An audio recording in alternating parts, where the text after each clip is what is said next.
Welcome to Long Range Pursuit. Today, Chad Fraughton is hunting mule deer with Doyle Moss of Mossback Guides and Outfitters in one of Utah's most coveted trophy mule deer areas, the Paunsaugunt Plateau. So we're looking for this buck. We saw him last night. He's 6 on one side, 4 on the other. He's just got a lot of junk. Pretty eager to see him. We've got some good trail cam footage of him. Footage is really good. He's definitely a good buck to look at. So we want to see if we can get a little bit better view of him. See if we can break him down a little bit and see if he's the one that we want to take.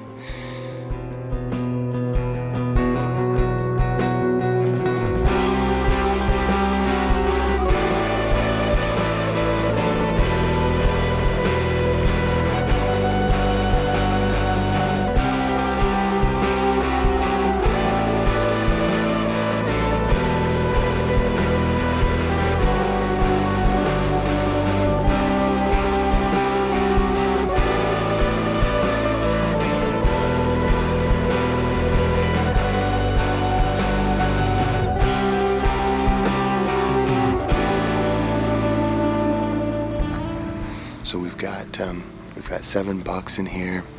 Just nothing really. Probably the biggest buck in here is about a 170 class 4-point.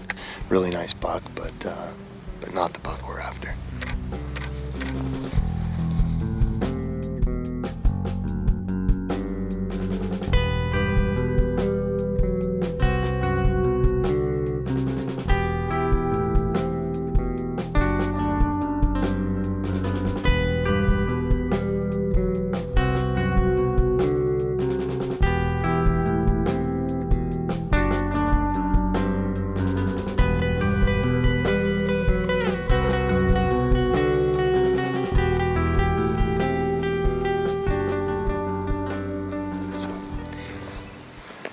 We just located the bucks that the big buck was running with. This one's a big 4-point with he's a 4x5. He's got a kicker on his right side. He's probably about a 160-inch buck, maybe 170 if he's lucky. But we still need to find the big one. So let's get it done.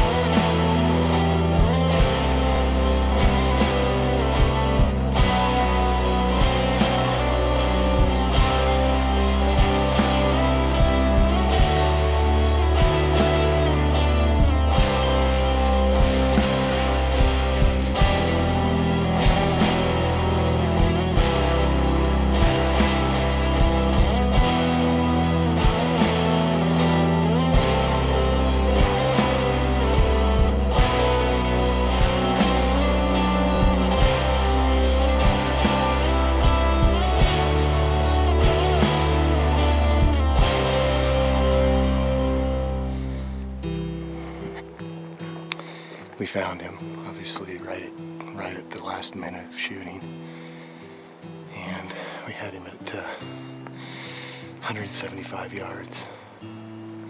He's with another pretty good buck. We had to get reset up, and just couldn't put it together. 175, we ended it, but it's too dark. I don't want to risk the shot. I think we can ease back in here in the morning and have better luck with him. But he's here. He's not spooked. Deer 1, hunter 0. But hopefully that'll change tomorrow.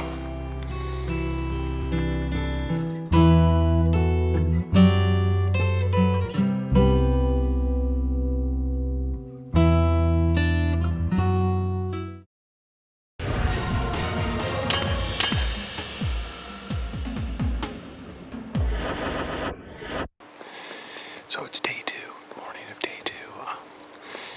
We put this buck to bed last night in this general area, so we've worked out on this ridge line. We're trying to glass down at the bottom here to see if we can pull him out of this broken up terrain down here. So hopefully we'll get a chance to look at him again.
One on the left. One on the left. Yep. He's got his head down.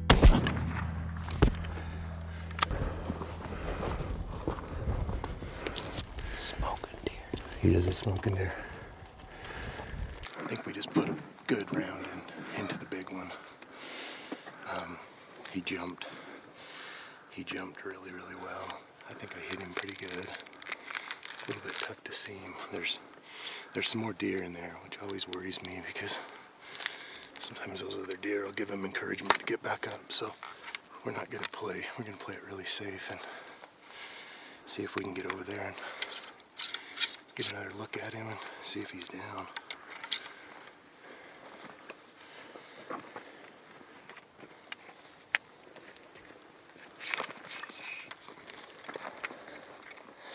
Tell you what though, this Gunwerks gun, it's an amazing shooter.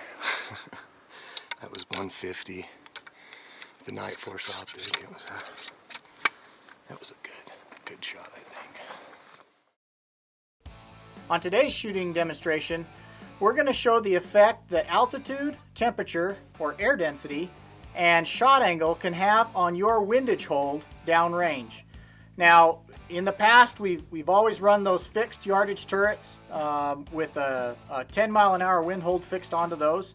And as we've progressed and become better shooters, we've realized that that isn't as accurate as we need to be with that wind call.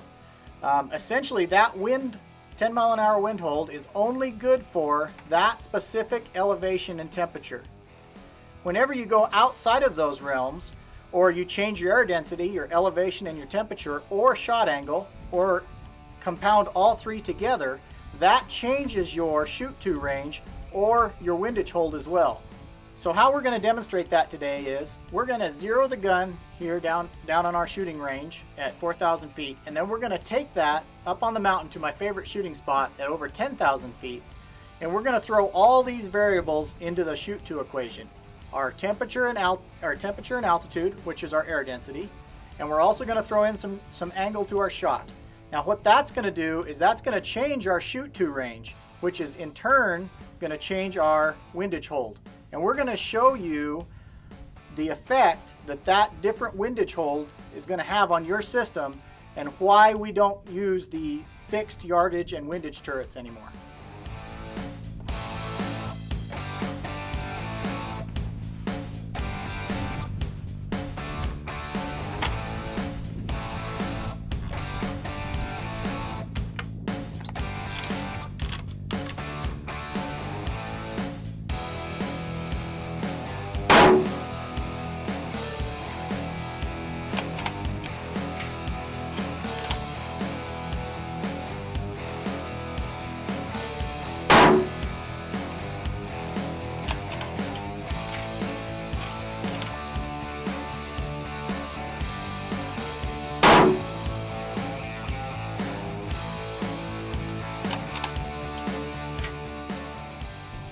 Well, looks like we've got a good zero down there at 950. We're ready to take this rifle up on top of the mountain over 10,000 feet and show you the difference in your windage calculations when you throw in air density or elevation and temperature and the shot angle.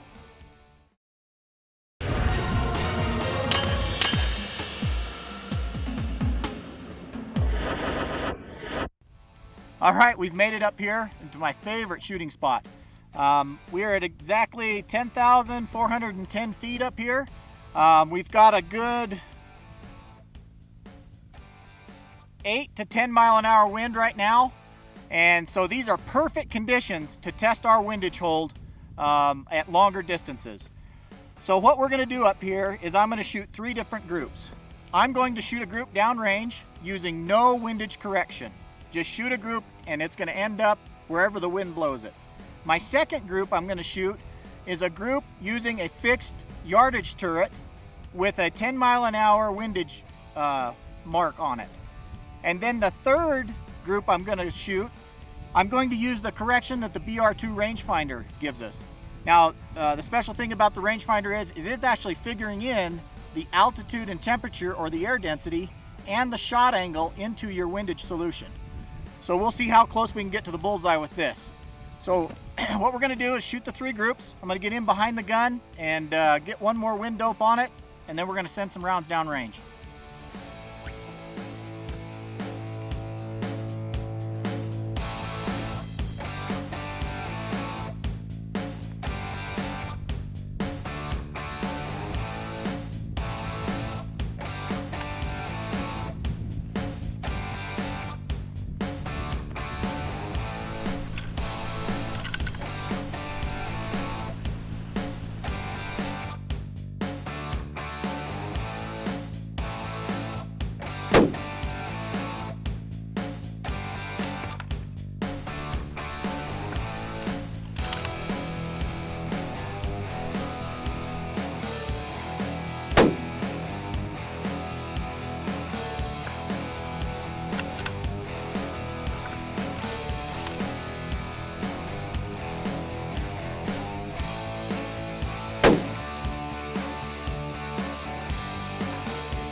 Well, here we are at our target.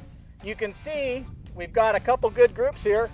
This first group all the way over there, that's our first group with no wind correction. You can see it's essentially 3 minutes from the center of what I was shooting for. And it was calling for a 3-minute hold, or 2.9 MOA exactly, for a 10-mile-an-hour wind. The wind was 8 to 10 miles an hour. Looks like one of them came in a little closer to 8 miles an hour, came this way a little bit, but essentially a very good group. The second group, where we held using the fixed yardage turret and the fixed 10-mile-an-hour wind hold without making any corrections for elevation, temperature, or shot angle, actually hit 1 minute to the left of the target. And that is because it told me to hold 4 minutes of angle of correction for that turret. So we actually missed the whole target completely. Now, the last group, this one right here, which is a very good group in these field conditions, this is the group that we got using the BR2 rangefinder. The rangefinder told me at this range I needed to hold 2.9 minutes of wind. I essentially held 3 minutes of wind, and you can see it showed up right on the bullseye. Perfect windage hold. So what this shows you is that you're going to need that exact windage correction when you're shooting these extended ranges. And the reason is you're going to change elevations and temperatures and shot angles on a continual basis, so that fixed elevation turret is not going to work outside of the realm of where it's set up for altitude, temperature, and straight line shooting. When you get outside of those parameters, you're going to need an exact correction, and the BR2 rangefinder does that for us.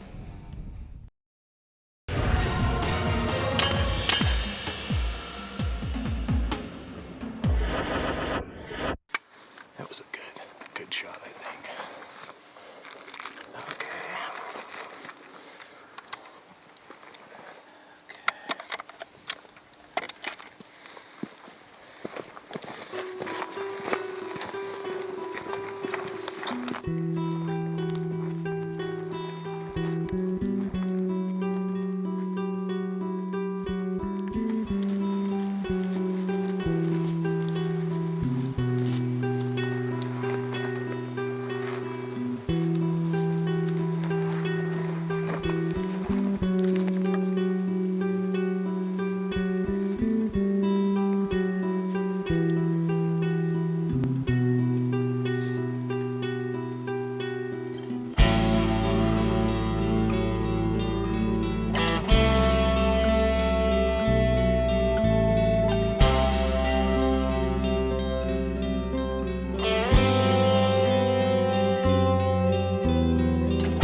Come on, reload.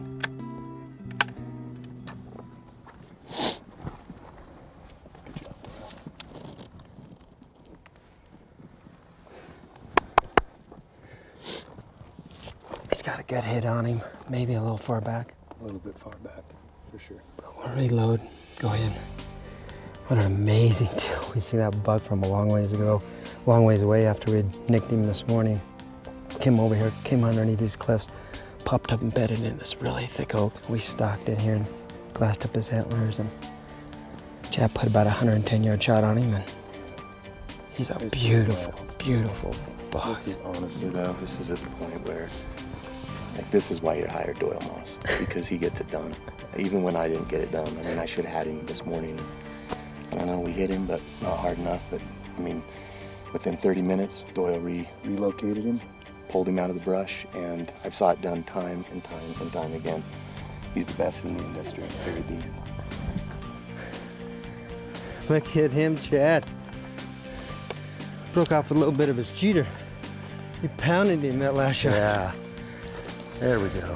Whew, look at that wit. It's like he broke that cheater. He did. Holy schmoly, buddy. There we go. Way wider. What a gorgeous deer. Look at that beautiful buck.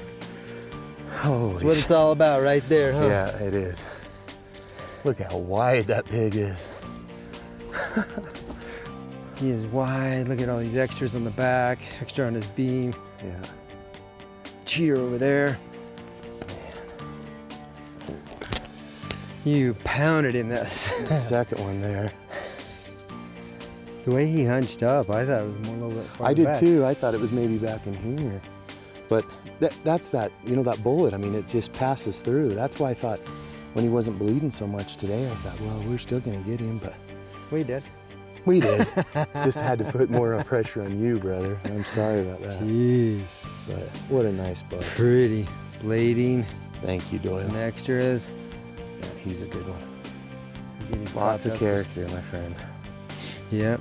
Getting propped up for some amazing pictures. Paunsaugunt 2012 muzzleloader season. Don't get a lot better than that, does it? No.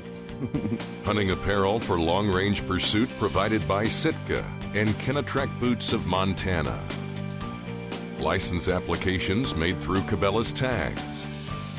Brought to you by Gunwerks, G7 Optics, Night Force, Hornady, Flatline Ops, and Caldwell Shooting Supplies. We usually use a funnel, but Do you have a funnel? in Mike's bag, I'm sure we You do. do? But that's okay. You can do it 3 grains at a time.